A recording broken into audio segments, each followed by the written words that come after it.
우리가 아브라함에게 별명을 붙이죠. 믿음의 조상. 그런데 창세기에 아브라함을 보면 가끔 이 사람이 정말 믿음의 조상 맞나? 이렇게 갸우뚱거려지는 그런 대목들이 있습니다. 아브라함이 본격적으로 등장하는 게 창세기 12장인데 하나님께서 아브라함에게 하시는 말씀으로 시작하죠. 너는 너의 본토, 고향, 친척, 아버지 집을 떠나 내가 내게 보여줄 땅으로 가라 명령하십니다. 그러자 아브라함이 하나님의 말씀, 여호와 하나님의 말씀을 따라 갔고 이렇게 되어 있어요. 쉬운 결정이 아니었습니다. 이게 인간적인 관점으로 보면 할 수 없는 관점이에요. 당시에 할 수 없는 결정이에요. 살 곳을 옮길 때 무엇을 생각합니까? 최소한 두 가지를 생각할 수 있죠. 지금이나 그때나 마찬가지인데 그때는 더 절박했을 거예요. 첫째는 안전, 둘째는 먹고 사는 것. 이 두 가지요. 안전은 집을 말합니다. 집. 남의 간섭과 방해와 침탈로부터 보호해주고 평화를 누릴 집이 있어야 합니다. 이 집을 좀 더 넓게는 가족 이렇게 말할 수도 있겠습니다. 그리고 더 넓어서는요, 이 가족 여러 가족들이 확대된 가족이죠. 씨족 그리고 부족 이렇게 생각해 볼 수 있어요. 지금은 이 아브라함이 이 테두리 안에 있습니다. 그래서 안전해요. 보호받고 있습니다. 그런데 뭐라고 하나님이 말씀하셨어요? 너의 고향, 친척, 아버지, 집, 그 집을 지금 떠나라는 겁니다. 그 안전한 곳을 떠나라고 지금 말씀하고 있어요. 과연 이 울타리를 벗어나서도 안전하게 살 수 있을까요? 그 안전이 담보될 수 있을까요? 자, 집으로 대표되는 안전 다음에는요, 뭐라고 그랬습니까? 먹고 살 것이 있어야 되죠. 첫 번째를 살 집이라고 얘기하면요, 두 번째는요, 일할 땅입니다. 땅이 있어야 되죠. 자기 땅을 떠난 아브라함에게 누가 땅을 거저준다고 합니까? 아무것도 장담할 수 없습니다. 그런데 하나님이 뭐라고 그래요? 내가 내게 보여줄 땅으로 가라라고 말씀합니다. 그 약속, 아브라함은 그것 믿고 간 거예요. 그래서 대단한 믿음의 사람이죠. 그 믿음의 길에서 도중에 아버지가 죽었어요. 그리고 몇 년이 지났는지 성경에는 정확하게 나오지 않지만 오랜 시간이 걸려서 결국은 도착한 곳이 가나안 땅입니다. 드디어 이 땅에 왔는데 그때까지 아브라함은 이 땅이 목적지인 줄 몰랐죠. 가나안 땅에 들어오고 나서 하나님이요, 드디어 말씀하시는 겁니다. 내가 이 땅을 내 자손에게 주리라. 여기가 바로 내가 약속한 땅이다. 드디어 도착한 거예요. 정말로 왔습니다. 자, 문제는 그 다음부터입니다. 생각지 않았던 흉년이 들었어요. 믿음을 가지고 하나님의 약속을 따라 왔는데 그 약속의 땅에서 믿음 흔들리는 일이 생긴 겁니다. 아니, 여기에서 먹고 살 걸 다 버리고 지금 여기 왔는데 흉년이 들었어요. 그랬더니 이 흉년을 맞아서 아브라함이요, 하나님이 지금 여기다, 네가 살 곳이 여기다, 여기가 바로 내가 약속한 곳이다 말씀했는데도 여기다 하신 그 땅을 떠나 먹을 것이 많은 애굽으로, 이집트로 내려갔습니다. 더군다나 아내가 너무 아름다웠던 것이 지금 문제예요. 그것 때문에 자기가 목숨을 잃을까 봐 아내를 누이라고 속였습니다. 아주 믿음이 밑바닥까지 지금 내려가는 거죠. 알다시피 집은 안전을 뜻하기도 하지만 가족을 뜻합니다. 하나님은 이 외톨이 아브라함에게 세상의 다른 공동체와는 다른 믿음의 가정, 믿음의 공동체에 대한 꿈을 주신 거예요. 어떻게 이 믿음의 공동체를 이룹니까? 아들을 낳을 것이다. 그렇게 말씀하시는 겁니다. 그 자손이 하늘의 별처럼 많을 것이다. 그 공동체 규모와 미래에 대하여서 하나님이 얘기해 주셨어요. 그런데 그 아들을 낳을 아내를 지금 누이라고 속이는 것 아닙니까? 이게 정말 믿음 없는 짓이에요. 믿음이 아주 그냥 여기서는 꽝이에요. 그것뿐만이 아닙니다. 한때는 자기 집에 충성스러운 종을 데려다가, 아들을 못 낳으니까 사라가 이 종을 데려다가 이제 이 종이 내 아들입니다, 그렇게 하나님 앞에 내놨어요. 상속자라고. 하나님이 아니라고 그러셨잖아요. 또 아내의 여종 하가를 통해서 아예 진짜 자기 아들을 낳았어요, 이스마엘. 그런데 하나님은요, 그것도 아니라고 하셨습니다. 왜 성경은 믿음 없는 아브라함과 믿음 있는 아브라함, 이 두 사람을 번갈아 가면서 이렇게 보여주고 있을까요? 아브라함뿐만이 이랬던 것이 아닙니다. 노아 어떻습니까? 이 노아 시대에 세상에 하나님 마음에 드는 사람이 한 사람도 없었어요. 딱 한 사람, 바로 이 노아 빼고요. 그래서 노아를 당대의 의인이다, 하나님 마음에 합한 사람이라는 거죠. 그래서 하나님께서 이 하나님 마음에 드는 딱 한 사람 노아를 통해서 새로운 세상을 시작하실 계획을 가지신 겁니다. 방주를 만들라고 하신 거예요. 세상을 다 심판했지만 노아를 남겨두셨습니다. 그 방주에 태우셨어요. 아담과 같은 기대를 하셨어요. 아담을 처음에 딱 지으시고 나서 뭐라고 그랬어요? 생육하고 번성하고 땅에 충만하라, 그렇게 복을 주셨잖아요. 그게 하나님이 아담에게 하신 첫 번째 말씀으로 창세기 1장에 기록되어 있어요. 그런데 노아가 이 방주, 홍수가 끝나고 방주에서 탁 나왔을 때 하나님이 노아에게 하신 첫 번째 말씀이 뭐냐면 똑같은 말씀이에요. 아담에게 했던 말, 생육하고 번성하고 땅에 충만하라. 하나님의 자녀들로 세상이 가득할 것에 대한 그 기대가 아담에게 있었는데 노아에게 똑같이 그렇게 기대하셨다고요. 그런데 방주에서 나온 노아, 하나님의 그 말씀을 들었던 이 노아가 어땠습니까? 포도주를 그냥 친척 마시고요, 벌거벗고 큰 실수를 했어요. 모세는 어떻습니까? 하나님이 자기 백성을 이집트에서 건져낼 구원자로 모세를 보낸 거예요. 그 백성들에게는요, 하나님이 보낸 메시아예요. 구원자입니다. 모세 이름 자체가 어떻게 돼 있어요? 건졌다라고 하는 뜻이잖아요. 그 죽을 물에서 건져진 모세, 그 모세처럼 이 백성을 하나님께서 구원자로 모세를 보내서 건지겠다는 것입니다. 그런데 이 모세가 어떤 사람이에요? 살인자입니다. 구원의 일을 하려고요, 어땠어요? 제일 처음에는 사람을, 이집트 병사를 때려 죽였어요. 자기 백성들을 구원하겠다고. 화가 난다고요, 나중에 시내산에서 내려오면서 십계명의 돌판을 들고 내려왔는데 화가 난다고 백성들을 보고 이 십계명의 돌판을 던져버렸어요. 다윗은 어떻습니까? 예수님의 그림자잖아요. 아브라함과 다윗의 자손 예수 그리스도. 그때 당시 사람들은 메시아를 기다렸는데 어떤 메시아예요? 다윗과 같은 왕, 그 그리스도, 그 구원자를 기다렸다는 거 아닙니까? 그런데 이 다윗, 우리가 알다시피 그는 살인자였고요, 간음한 사람이었습니다. 유부녀를 취하기 위해서 왕의 권력으로 자기를 위해서 지금 목숨 걸고 싸우고 있는 장군을 더 험한 곳으로 일부러, 음모, 그렇게 뒤로 일을 꾸며가지고 죽게 만들었습니다. 전쟁터에서.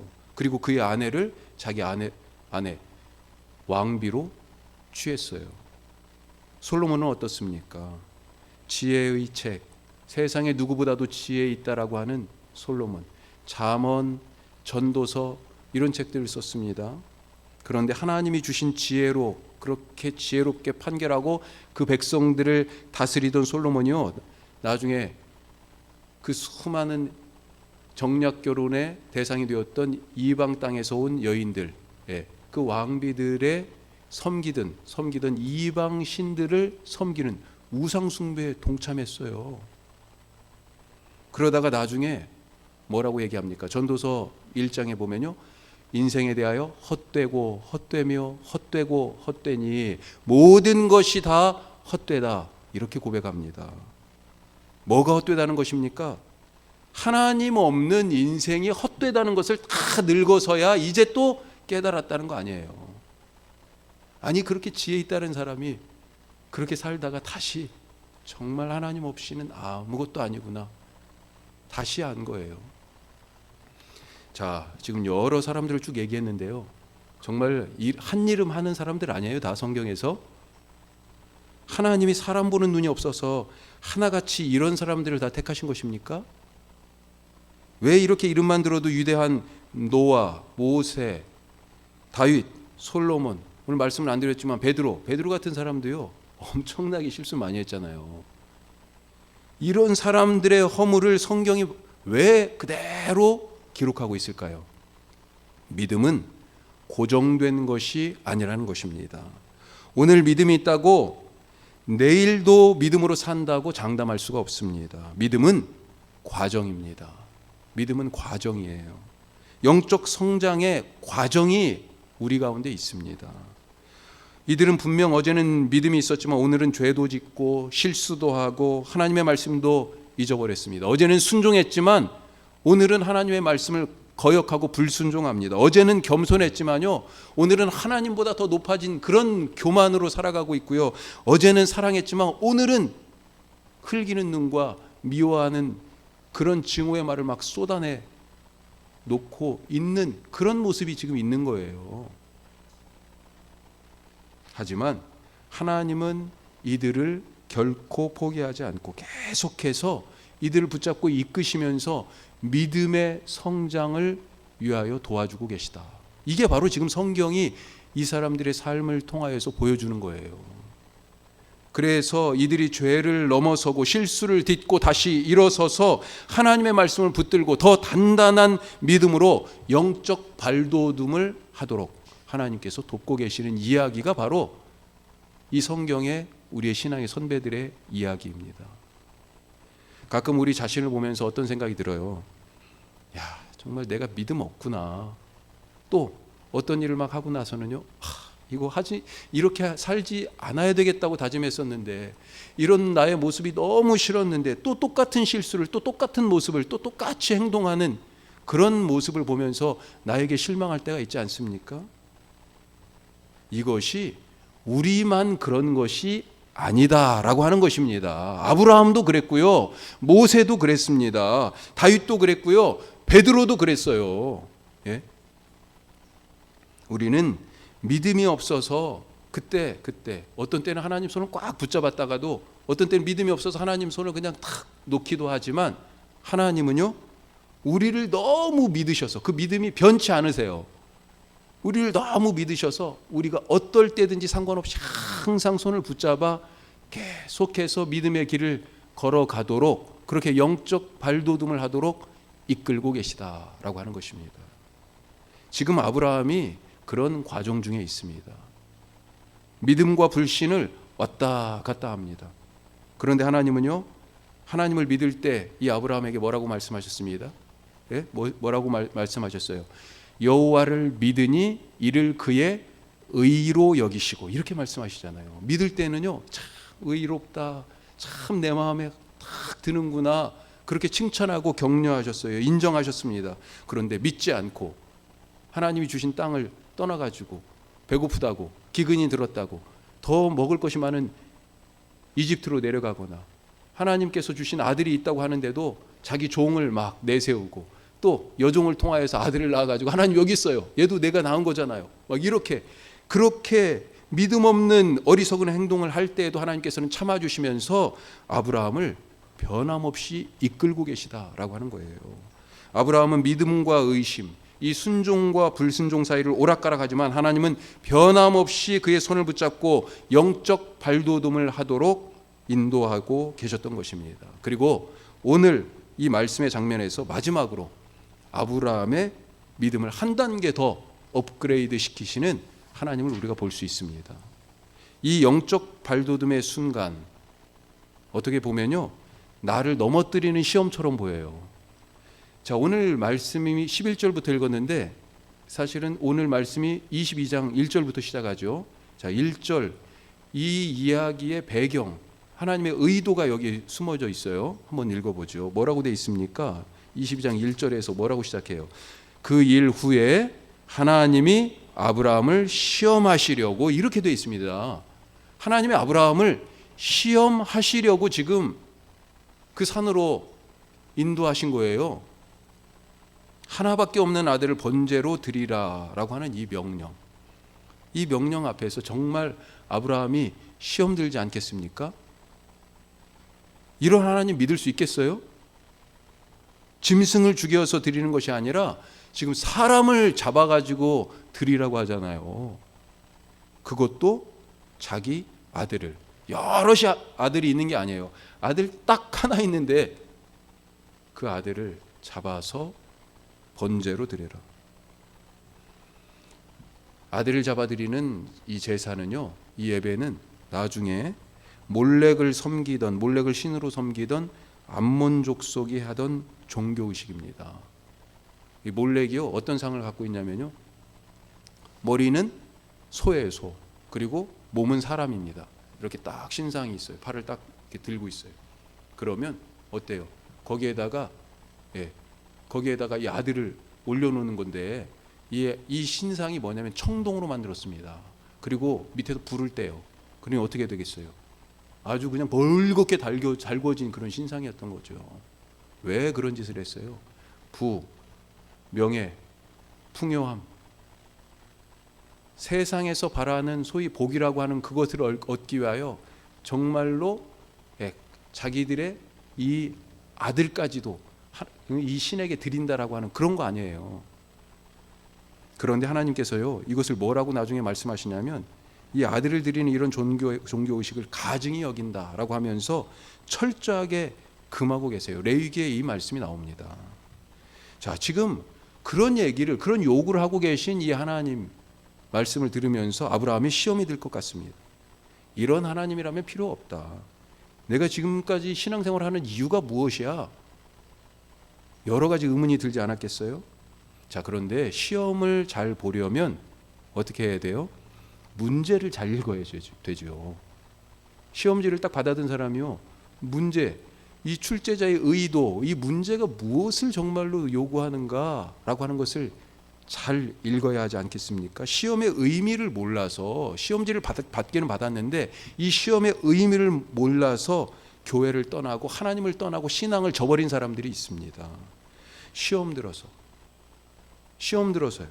이 시험은 그런데 넘어지게 하는 시험이 아닙니다. 오늘 아브라함 앞에 놓인 이 시험은요, 영적 발돋움, 영적 성장을 위한 하나님의 이끄심이에요.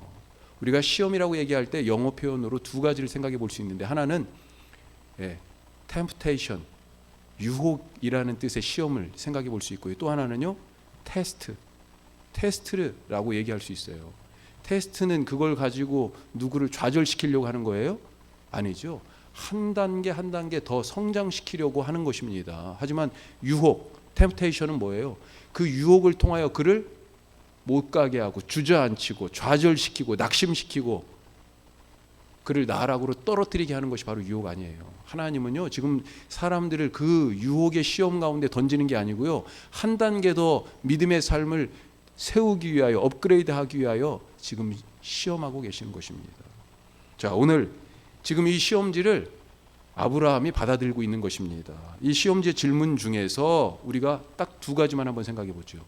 출제자의 의도, 하나님의 의도를 잘 파악해야 돼요. 오늘 이 이야기 속에 하나님의 시험하시려고라고 돼 있잖아요. 그 시험의 의도가 있습니다. 첫 번째, 인생의 주인은 누구인가? 라고 하는 질문이에요. 주인은 누구인가?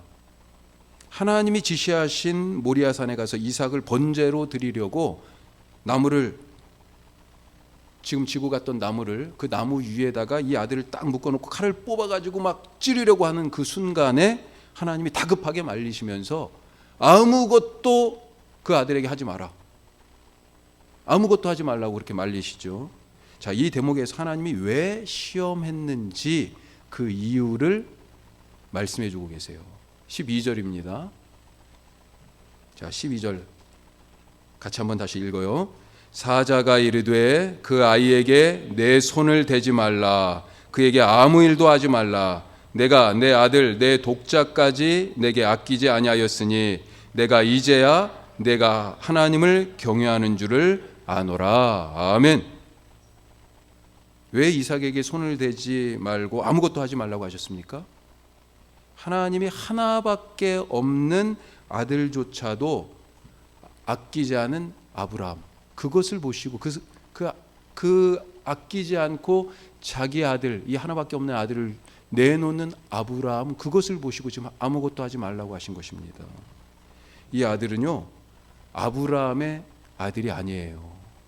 내가 낳았지만, 아브라함이 낳았지만 아브라함의 아들이 아닙니다. 하나님의 것입니다. 이삭의 생명은 이삭의 것도 아닙니다. 하나님의 것이에요. 그래서 원래 주인이 내놓으라고 하니까 드리는 것입니다. 내 것이라고 생각하니까 못 드리는 거죠. 너무 아까워요. 너무 아깝습니다. 시간이 내 것이고 건강이 내 것이고 내 자식이 내 것이고 내 인생이 내 것이니까 하나님께 드릴 수가 없는 거예요. 하나님이 내 것을 자꾸 빼앗아 가시는 것 같아요. 지금 하나님이 묻고 계세요. 주인이 누구냐? 원래 누구 것이냐? 묻고 계시는 것입니다. 예수 믿고 나서 첫 번째 고백이 무엇입니까? 하나님을 아버지 이렇게 부르는 거예요. 자, 또 그와 동등하게 똑같은 또 아주 중요한 고백 하나가 있어요. 뭡니까? 예수님을 나의 주님 이렇게 부르는 것입니다. 주님. 예수님을 나의 주인이라고 지금 고백하는 거예요. 얼마나 중요한 고백인지 알 수가 없습니다. 하나님을 아버지라고 부르는, 내가 하나님의 자녀가 된 거잖아요. 그렇죠? 그것과 똑같은 그런 아주 중요한 고백이에요. 그동안 내가 내 인생의 주인인 줄 알았는데 주인이 따로 있다는 것을 알게 되는 것, 이게 예수 믿은 것의 가장 중요한 변화죠. 이 고백이 없으면 예수님을 안 믿는 것입니다. 예수님이 우리를 당신 피로 죄값을 치르시고 우리 생명을 붙잡고 있던 마귀에게서 우리를 사신 거잖아요. 그래서 바울은 뭐라고 그랬습니까? 우리는 값으로 산 것이 되었으니, 예수님의 피값으로 우리를 사셨다. 이제 소유를 누구의 소유예요? 내 생명이 누구의 것입니까? 예수님의 것이라고. 그래서 예수님을 주님 이렇게 고백하죠. 이것을 다른 말로요, 이 예수님을 주님이라고 부르며 살아가는 삶을 청지기의 삶이라고 얘기할 수 있습니다. 청지기 의식을 가지고 우리가 살아가야 되는 거죠. 포도원에서 일하는 사람은 일꾼이지, 청지기예요. 이 포도원에서 일하는 사람은 일꾼이지 주인이 아닙니다. 이 포도원을 그래서 가지려고, 누구 거예요? 주인 거잖아요. 그러니까 지금 내가 여기서 일하고 있는데 이걸 내 것이라고 좀 착각하고 있어요.